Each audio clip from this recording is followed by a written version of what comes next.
2 months ago, Samantha kicked her boyfriend, Eric, out of the house because she claims that her daughter said he molested her. But Eric denies touching the young girl and believes Samantha made up the story for an excuse to get rid of him. Take a look. I'm here to find out if my ex, Eric, molested my daughter in any type of way.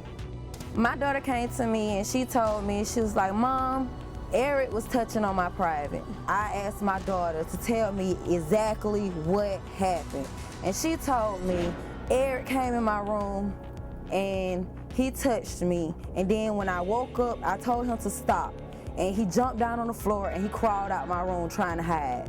And he tried to pretend like he was a ghost. When my daughter told me that, it hurt me to my heart because I trusted him. I never thought he would do it. After my daughter came out with this, I remember an incident that happened about 2 years before. She was in her bed sleeping. I woke up out of my sleep because I felt that Eric had got out of the bed.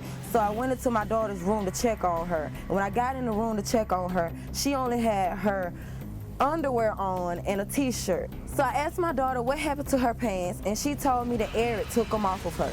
I went back in the room and I asked him, why did you take my daughter's pants off? He told me it was because she was hot. She would have woke up if she was hot and took her pants off herself. Since I didn't go to the police and DHR, he's now going around saying or believing that I'm just coaching my daughter to say he did something to her. I would never do him like that. I was actually in love with him. It hurts because I feel like I would never even just like trust someone enough to just have them, to love me, because I'm gonna be paranoid about them touching my kids. If he fails this test, I want to see him go to jail. I would definitely love to press charges against him. We asked him one question. On that night, did you have any sexual contact whatsoever with Samantha's daughter?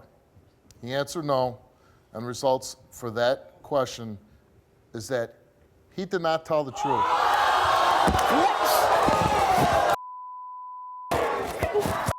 I would not bother myself if I thought for any second that I would lose or be. We need to go do this again. Again? Because I promise Well, you. I want to bring out Dan. Let's bring out Dan. Man, you know, man. Okay. How you doing, Dan? Man, I ain't worried about you like that. I know you ain't, but you gotta work. Samantha, you need to hear this. Samantha, you need to hear this. You have to hear this. This is a story just the way it added up. Didn't make a lot of sense. I'm surprised by the results. So that's why I'm saying we need to do this. What do you have to add to this, Dan? Eric came to vindicate himself today. He came to vindicate himself with deception. He tried to employ countermeasures throughout the whole test by manipulating his breathing. There's only one reason to try to deploy countermeasures. You're lying and you're trying to beat the... I told you that. You're trying to beat the test. I know it. I ain't got no reason to try to beat I man. knew I'm it. actually telling you I the know God. You gonna try to do it. He doesn't know how to do it because I caught him, okay? I know it. I don't You know how to had do one it. that knew you I told you my background and everything. Let Dan talk. Okay, cool. I monitor your breathing, okay? And I see when you don't take a test how you breathe. And when I start the test, I watch you manipulate your breathing, okay? So the lie is over, the game is over. You came here to play games, and I busted you. You're a liar, and you're a molester.